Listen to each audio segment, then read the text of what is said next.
Hello, everyone, and thank you so much for tuning in to ChasingCinema.com's official YouTube channel. I'm your host, Jacob Tiranno, and I want to quickly thank you for tuning into this exclusive interview with filmmaker Amy S. Weber. Amy is the founder of the Radish Creative Group, as well as the writer, director, and producer of her two films, Annabelle Bear and A Girl Like Her. She is also the winner of the 2011 Michigan Filmmaker of the Year Award. Now, the following interview you're about to hear was filmed about a month ago, and at the time, A Girl Like Her was not available on Netflix, but I'm happy to say it is now. So after the interview, you are interested in seeing this picture, Netflix is the place to see it, or the other sources mentioned in the interview. Ladies and gentlemen, without further ado, my interview with Amy S. Weber. Ladies and gentlemen, Amy S. Weber. Amy, thank you so much for taking time to sit down and talk with me today. Absolutely. Thanks for having me. So, like I was saying earlier, Amy has kept herself busy these couple years, and she's been doing a lot.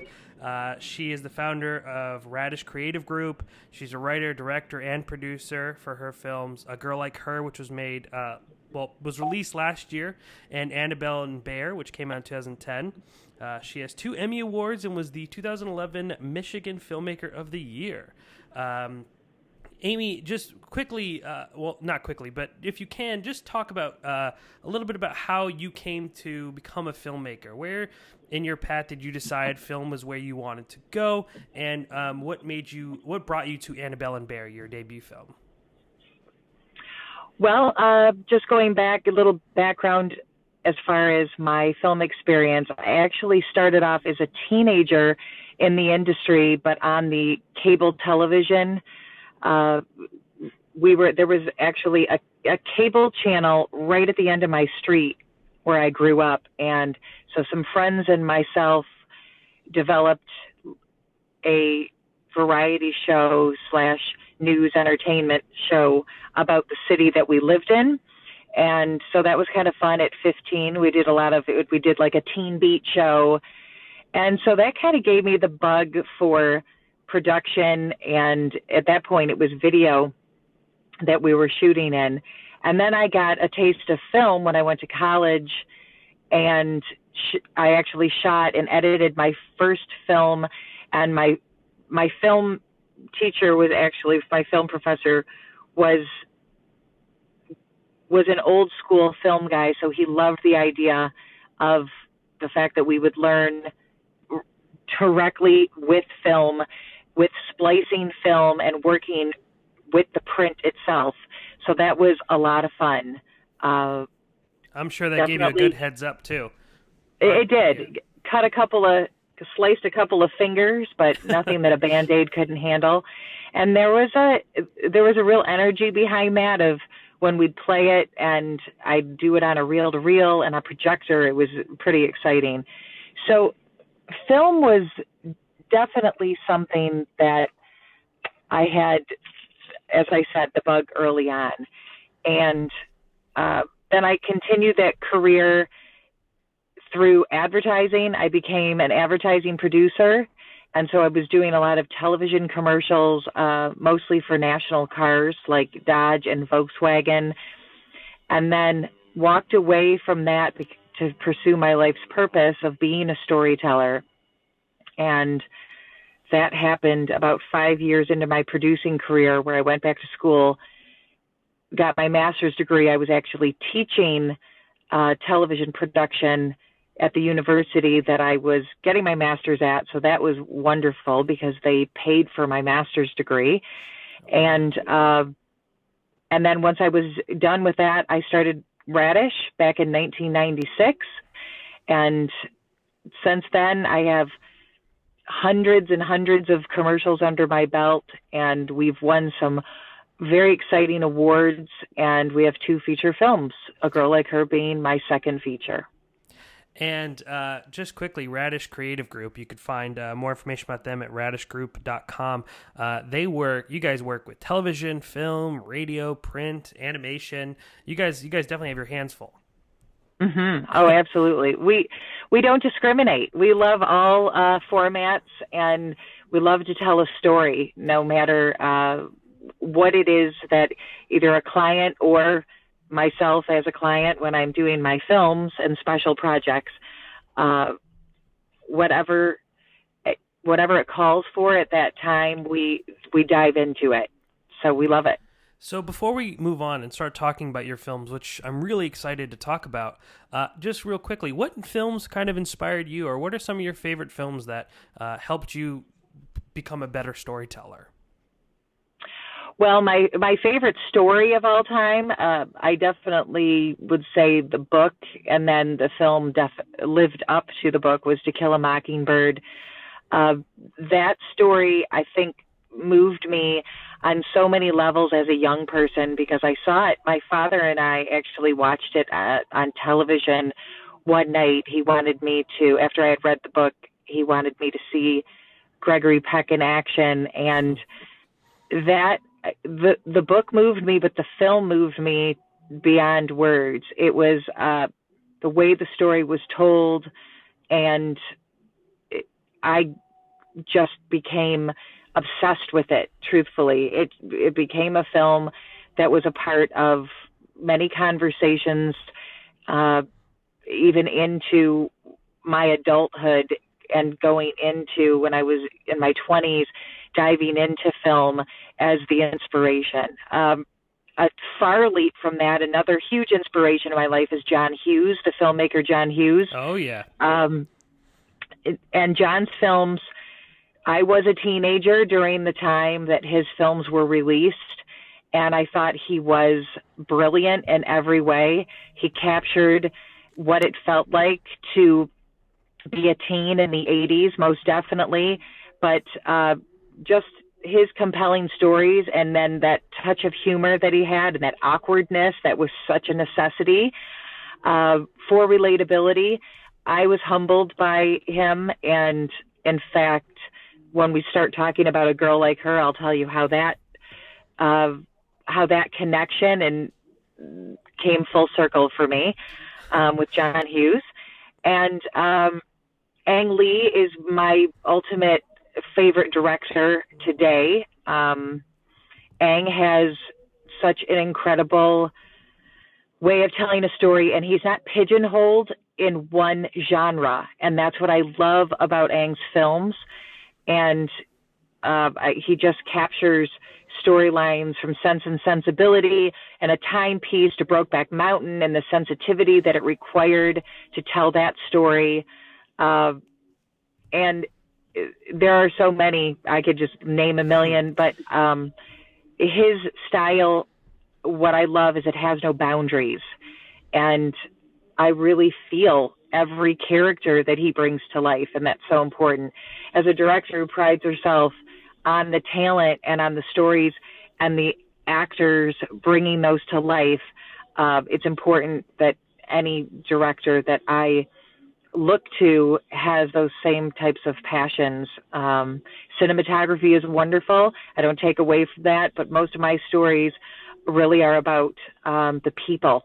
It's about the humanity factor and the relatability of the story. And so, and a lot about emotions. To be pure. Absolutely. Yes. And I think just listening to that, it's so fascinating to me, because, you know, the first movie and book you named was To Kill a Mockingbird. And I'm sure, and I'm hopefully not guessing here, but Jem and Boo in that story must have had an influence on Annabelle and Bear. Oh, I'm sure. Absolutely. Yeah, because I can't. Yeah. Because I could see that, and then John Hughes, obviously, with A Girl Like Her. So I find that really fascinating. But before we get into, because I want to hear the John Hughes story now, before we get into A Girl Like Her, let's talk about Annabelle and Bear, a movie that I actually saw after A Girl Like Her.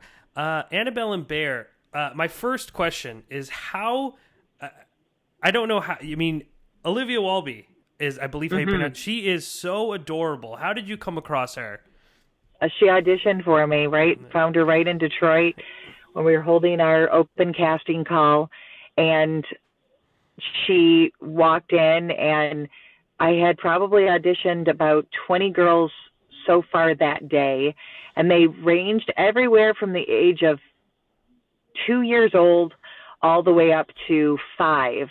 I didn't really want to see anyone past the age of 5.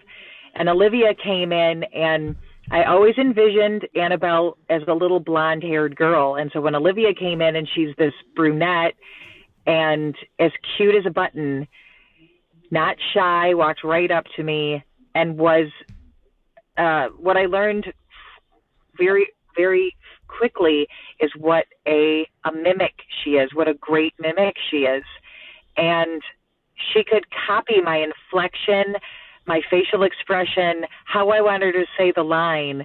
And she was gold. She was, Olivia is just, she was the perfect find for Annabelle. Absolutely. And I before, yeah, I mean, she was so good, and I just kept wondering. I was like, how is she just landing these lines in this film? Because she, you know, is as little as she does speak. I mean, when she speaks, it's just perfect. She just knows how to deliver a line. But where did the story, besides the influence of maybe Boo and Jem from To Kill a Mockingbird, did the story of Annabelle and Bear come from? Well, actually, it was inspired by, I had a early breakfast meeting on one Sunday, and I was meeting with a friend of mine was telling me this guy who worked on the line at Ford, he was really inspirational, and she really just wanted us to connect. And she felt this synergy between us, even though we didn't know each other, of course, at all. And so I met him for breakfast, and he was this passionate guy about filmmaking, and I was already working, of course, as a director through Radish, and I was doing commercials, and he just kept saying, "What's stopping you from making that first film?" And it was just his words. And of course, I was talking about budget, and I was talking about the time, and he just kept interrupting me and like, "Make your film. Just make it." And I said, "Well, I don't have a script right now." And he's like, "It doesn't matter. Just make that first film." And I left that meeting that breakfast, just feeling really motivated and inspired. It was very deep within. And I was driving with my family down one of the interstates here outside of Detroit, headed to a family dinner. And my daughters at the time were 2 and 3.5. And my one daughter always called motorcycles Mosa Michaels. And so she said, "Look, Mommy, a Mosa Michael." And I looked, and there's this big, burly, tattooed guy with this big beard riding on this Harley. And I said, "Oh, that's more than a Mosa Michael." And I said, "That's a story in itself." And so as I looked at her in the rearview mirror, and I looked at him as he was kind of flying by, I found myself kind of keeping up with him. And this story started to come to me about what his story would be if he had what I had in the back seat on the back of his bike. And so I went to my parents' house and literally wrote the story in 20 minutes. Oh, wow. The outline of the story from beginning to end. And the story you see today did not veer off too far from what you see today. And I didn't know any drug addicts like Annie, and I've never known anybody in this scenario. But as life imitates art and art imitates life, or whatever you believe, glass half full, half empty, I'm more of an optimist. I actually created this story that was to now be my present day, which at the time was creating my future. I am currently adopting my great niece. Her name is Layla. Oh, wow. And I have become Bear. My niece has issues with substance abuse, drugs in particular, and both Layla's parents. And after her living with me, I was her guardian for the last almost 2 years. She's now 3. They actually asked me to adopt her, which I had every intention of doing. I was just waiting for them to see that it was what was best for Layla, and I didn't want to push that. I didn't want to fight anyone. I didn't want to have that energy around her life starting with us to be a battle.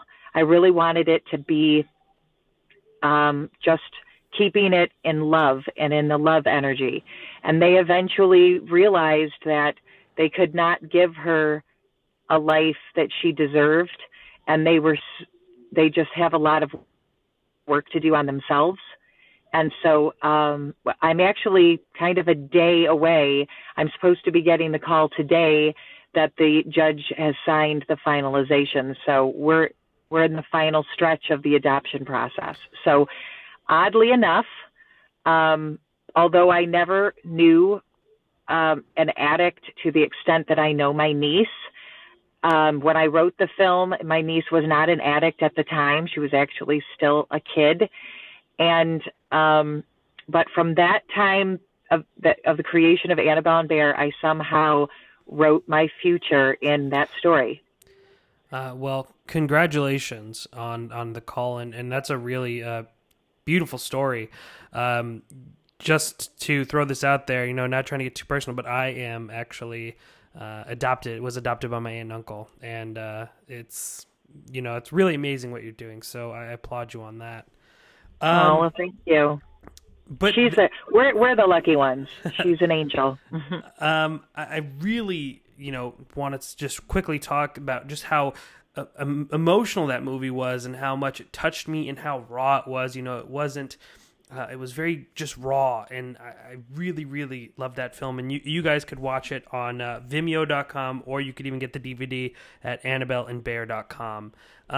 So watching this movie, I was just so curious, because I did see, like I said, I saw this film after A Girl Like Her. How did Annabelle and Bear bring you to A Girl Like Her? And if we can, were you, did bullying touch you directly? Was it something that you struggled with while you were growing up? Or was this just the epidemic you see going on now that influenced you to take on this, like I said, epidemic? Well, the first part of your question was, how did Annabelle and Bear lead me to the next film? I knew that my sophomore film would have to be something in my wheelhouse, even more so than a drama. But because I worked with kids and have mentored mostly teen girls since I was one, and did educational films in the first 8 years of my company, telling their stories, telling their true raw stories. We didn't do any reenactments. We actually brought the cameras into the schools, into the teens' lives, and we've told stories on every topic from violence in schools and bullying to unhealthy relationships, eating disorders, suicide, teen suicide, child abuse, strengthening the family, every social issue you can imagine that teens are dealing with. We were telling their stories. And so it was a very natural next step for me to tell this story that was based on millions of stories of kids who have told me to, face to face, shared with me on both sides, both the victims and the bullies, about the pain that they experience, the unsafe space it feels to be in school at times. And so this story was inspired by wanting to come at this epidemic from a different perspective, one that has yet to be really shared, and that is the story of the abuser through the eyes of the abuser. Certainly never to make excuses, but unless we peel the layers of that abuser and those who abuse and project pain, we first have to identify that it is pain that is causing it. But once we understand that, then we start peeling the layers back to see what's underneath that behavior. And there is always a story, whether it's a mental health issue, an experience issue, a trauma issue, someone in the home that is abusing them, someone in their past, someone that they trusted, such as everybody from a parent to an aunt or uncle, a family friend, a priest, The stories we have heard, they're very real, and there is always a pain. These are children. These are children, and we are treating them as if they're these monsters that we need to rid from our society. And the truth is as long as we keep thinking that way, the problem will keep escalating, because the definition of insanity is really doing the same thing over and over again, but expecting it to change. Well, we do this as a society in pretty much everything we do. I once remember my father telling me during a time I was studying for a history test, and I said, why is it called history? Why is it a his story? This makes no sense to me. And he said, well, because men are the ones that wrote history, and the ones who wrote history were the ones who survived it. So you have to be analytical of everything that you read, because if you're not, you'll never get to the surface of what the true story really was. You have to fill in a lot of the blanks yourself. He said, but the whole purpose of learning it is so we don't repeat it. And actually, I was just having a conversation with him a few weeks ago about how sad, how tragic that we really do not learn a thing from history or herstory. We don't learn a thing. What we do is repeat it again and again and again. It's just dressed in a different pair of clothes. It's a different story. You know, what's going on with the transgender and the LGBT community and the uproar that's happened in North Carolina. I love North Carolina. It's a great state with great people. And right now it has leadership that are blinded to what they are doing. They are repeating history and using a tactic that was used during the time in the 60s. And we couldn't even imagine. That would be unimaginable right now, to do that to a group of people who we already did it to, but to a new group of people that we have the same types of fears about. Because when we don't know something, we fear it. And when we fear it, we want it to go away. It's the same story. So here we are repeating it again. So the movie and this story, A Girl Like Her, was inspired by a true passion to get us to open our eyes and to have a dialogue that may be very uncomfortable. What do you mean I have to understand a bully? I don't want to understand a bully. I want to see the bully get what they deserve. And we have to come at it from a different scope, through a different lens. And we need to look at it as, if we really want to solve this issue, we have to look at the story of the bully. We have to see what's going on underneath, because we have a mantra at Radish about this film, and it is very true that the only way to save a victim is to heal a bully. And I think that, go on, I'm sorry. That's okay. I was done. Well, I think that, and my favorite part about the film, like I was really into the movie. I was taking some notes though, and the one part that just completely got me was during that board meeting when that gentleman stood up and pretty much just, it seemed like you nailing away at the theme that we have to understand the ones who are hurting people, because chances are they've been hurt. And that's almost word for word what you just said, and that's what he says, which pretty much nails in that theme for the movie. Yeah, that was a huge part of the message of why we made the film. It was actually one of our producers' fathers who came in from out of town, well, not too far out of town, but because his family is from here, even though he's from LA. And he understood the premise of what we were trying to do, and he packaged it in a way that sticks. Hurt people are the ones who hurt people, are the words that he used. And the exact message and the whole reason why we made the film is that, because if we don't understand that, and if we don't start realizing that and embracing that fact, we're not going to get one step closer to solving the problem. And our youth deserve that. The people who say, oh, I was bullied, it gives you thick skin, or that as long as people exist, there's going to be bullies, you just have to learn to deal with it. They're not really dealing with the kind of bullying that's happening today. Yeah. This is not bullying where the schoolyard bully punches you in the nose, calls you a couple names, and you go off on your way and you go home and get comforted. No. Those days are over. Bullying today is a consistent pursuit of a human spirit. And when I mean that, I mean there is no escaping it. You're not safe no matter where you go, no matter what you do. And one of the most unsafe places you are is at home because of the internet. Yep, social media, obviously, bringing it home. That's right. And so there is no escaping it. And whenever an adult makes a comment like that, I know they're basing it only on experience and wanting the problem to go away.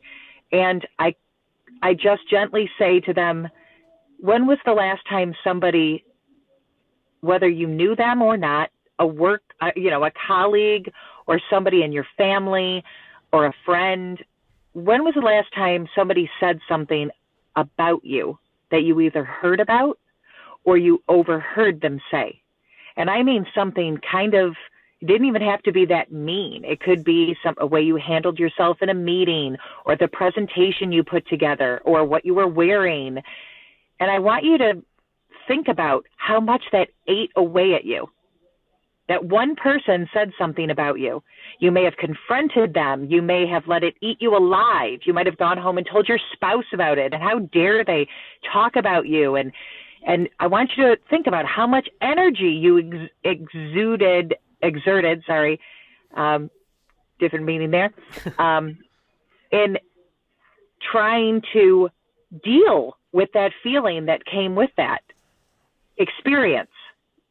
Now imagine it coming at you every single day, not just one person, but a gang of people, or one person who seems to have absolutely no care in the world about who's going to find out, who overhears it.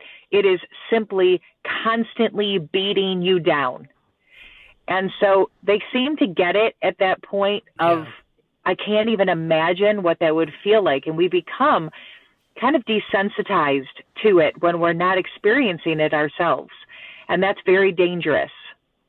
It's very dangerous because then we become numb.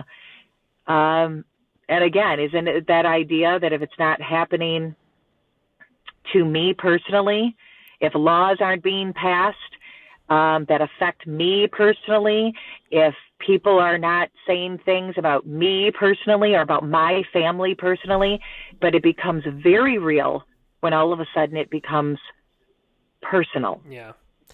And then all of a sudden we tend to do things about it. But the film is supposed to spark a new dialogue. That is the hope of the film, that it sparks a new dialogue toward an understanding that we don't have to personally experience it in order to help heal it, to help change it. From my viewing of the film, I want you to know that your passion, your conviction, and all of what you're talking about is definitely seen through the film. So, I mean, you did a phenomenal job with A Girl Like Her. And I just quickly want to talk about a 2011 film called Bully, a documentary, which I saw. And when I wrote the review for that film, I said, I didn't really review it as much as I was like, this is a movie that people need to watch. But then watching A Girl Like Her, I thought about how Bully really focuses on the victims, and it just kind of, when I saw people's reaction to that movie, it just made them so angry and so hateful towards the bully, and it just kind of switched it. People bullied the bullies, and A Girl Like Her takes you, I mean, that moment we literally walk into Avery Keller's home, we can start seeing reasons why she is bullying, and I think taking that perspective really, even though it feels like something we already know, it really kind of opens our eyes and goes, wow, because at first you're just we don't really see how cruel Avery can be until more towards the middle of the film, and then you just get really upset at her, and you're just so angry and you want her to get in trouble and get caught, but then seeing her watch the footage and seeing her home life, you really take on that perspective of this girl is just as much in pain, and I think that's wonderfully portrayed by Hunter King. I think she is really gives a wonderful performance here, and really makes the movie and takes it to the next level. Absolutely. She was, Hunter was phenomenal and her portrayal of Avery, she embraced her in every way, and we created her as we went along. In fact, every character. A lot of people don't know this, but I did not script this film. Oh, wow. It is 100% improvised. Oh, I didn't know that either. I wrote a screenplay and I left out the dialogue. Oh, wow. So it is like a glorified beat sheet, but it is in screenplay format. And what I did was I wrote the scenarios, I wrote the scenes, and instead of the dialogue, I wrote what is happening in the scene and gave samples of possibly some of the things that were being, the message that was being shared without actually writing the lines. And so I worked with each actor prior to filming as well as right there on the day, and we would get into the type of language we want to use. And so that's why the film feels as authentic as it does, is because it is. It's very real, and every actor, a part of it, has personal experience, whether themselves, a family member, or a friend, with bullying. So they pulled on these from these experiences of their real life, and what they're sharing with you is true. That's why it's part of Based on a Million True Stories, is that it focuses on the story of Avery Keller and Jessica Burns and the community they live in and the family that they belong to. But it's so much more than that. The people involved in the film were all in some way affected by bullying in their lives. So that is why we're so proud of the film, because when you have teenagers who are, I love them for their honesty. We need more of it in the world, and I don't mean brutal honesty that puts people down. What I mean by that type of honesty is that they speak from a place where they don't have anything to lose by saying what they have to say, but they can put it in a way that is respectful and of someone else's views.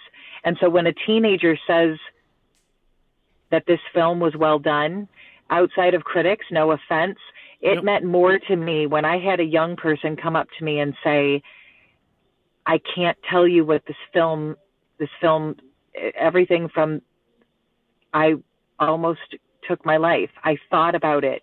And I had several young ladies come up to me at different screenings in different cities, tell me that they have been thinking about suicide as their only option out. And after seeing this movie, they would never in a million years hurt themselves. To have teen boys tell me that I captured exactly what it feels like, even though the story is focused on girls, to have teen boys, and I'm talking about football players and baseball players, and coming up to me and telling me, you found a way to tell what it feels like to be afraid, to not be in a safe place. I don't even know who I am. I'm being somebody that I don't even know who I am. That's not me. And to say we did it right, those are the most humbling words any storyteller can hear, but from an audience that I have such a great respect for, and that I believe is a missing voice in the solution to this problem and the solution to many of our problems as a culture and as a human race. To not have these young people at the table with us when we're making decisions is, it's the biggest mistake we're making. And they have a brilliance. They understand their own world much more than we do, even though we believe we do because we used to be there. And for us not to realize how much it changes from generation to generation, we need to wake up a little bit as adults. So point of what I was saying was to have the young people say the movie was right on. You did it right. That just brings tears to my eyes. Yeah, and even as a critic and someone who watches these films, even if the movie wasn't well reviewed, which it was, and I amongst them also really well reviewed the movie. It's all about if this movie had affected their lives and had said something that meant to them. I could see, as a critic watching you as a filmmaker, know that was your purpose, and obviously you were successful at it, and that's an amazing story. And I also really love the fact that you have taken screenings to schools.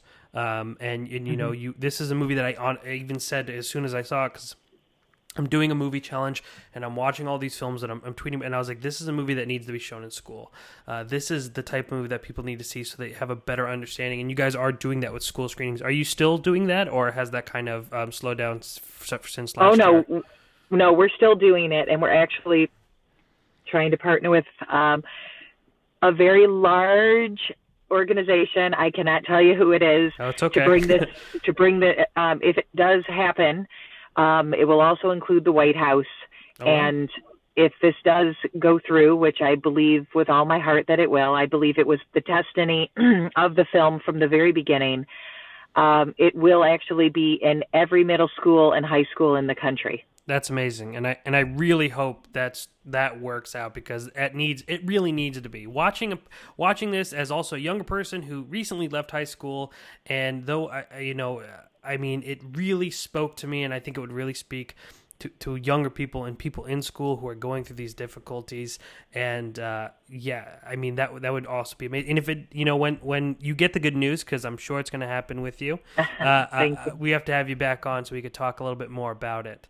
That would be great. Amy, I don't want to take up any more of your time. It was an absolute pleasure to talk with you. And like I said, the conviction, your passion, I could hear it in your words, and I saw it in your films.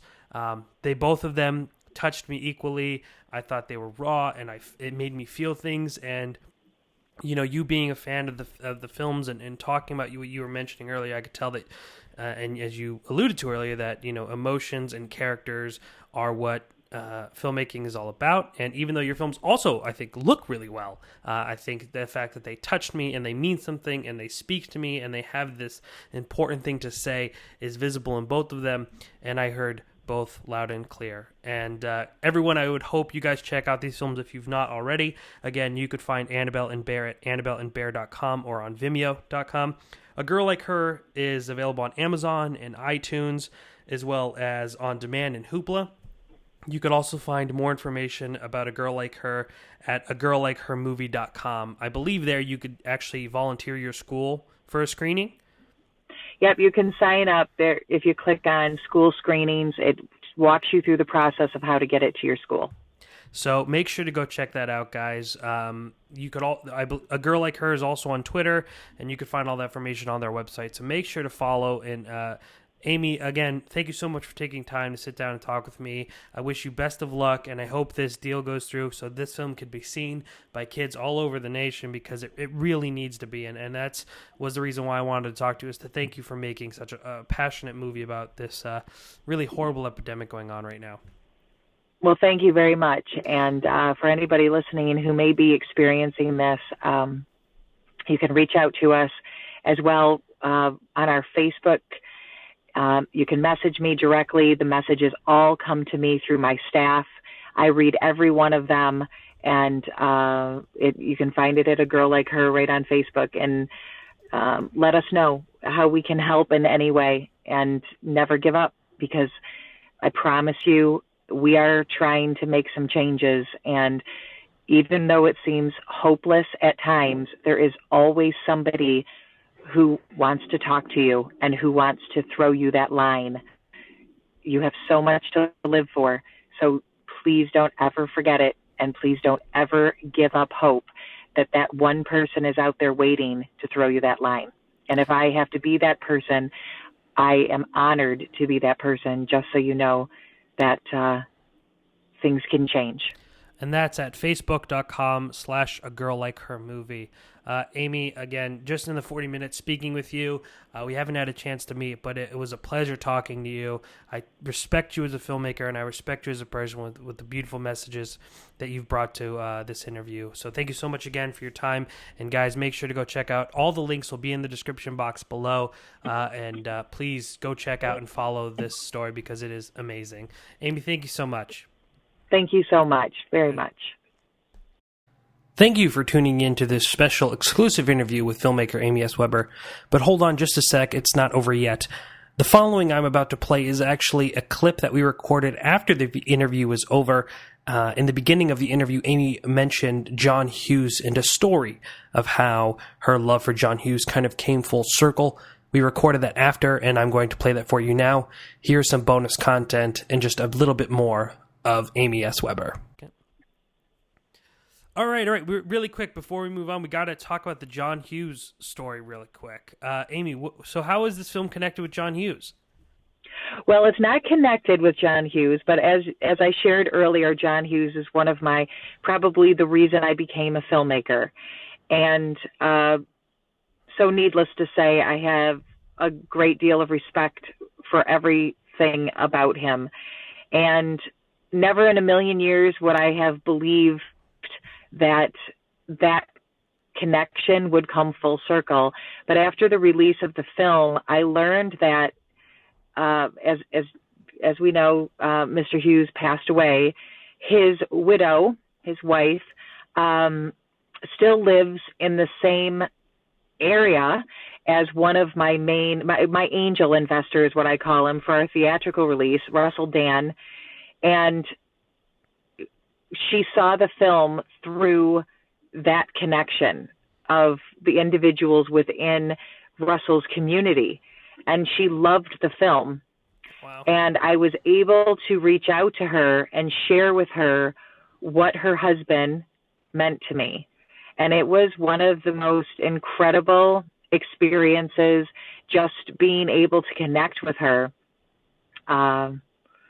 And write to her. I didn't get a chance to talk to her on the phone, but to write to her and share what her husband's legacy, what his work, what his passion in life meant to me, and the kind of story I was able to tell, really because of channeling him and always having him within me, because he wasn't just an influence for a year or two. He was an influence for over a decade of my life. So it was an incredible, like one of those life-changing experiences. Yeah, it sounds like it. I mean, that's got to be pretty amazing to see that and just hear, just even, alone writing to her, but just hearing that she loved the film had to be a pretty scream in a pillow type moment. Yes, and Russell said that I believe, and I can't quote her because I don't remember it, but I'll paraphrase something about John would have loved this film. Ooh, yeah, that would have got to me. Yeah. Oh, yeah. Wow, that was pretty powerful.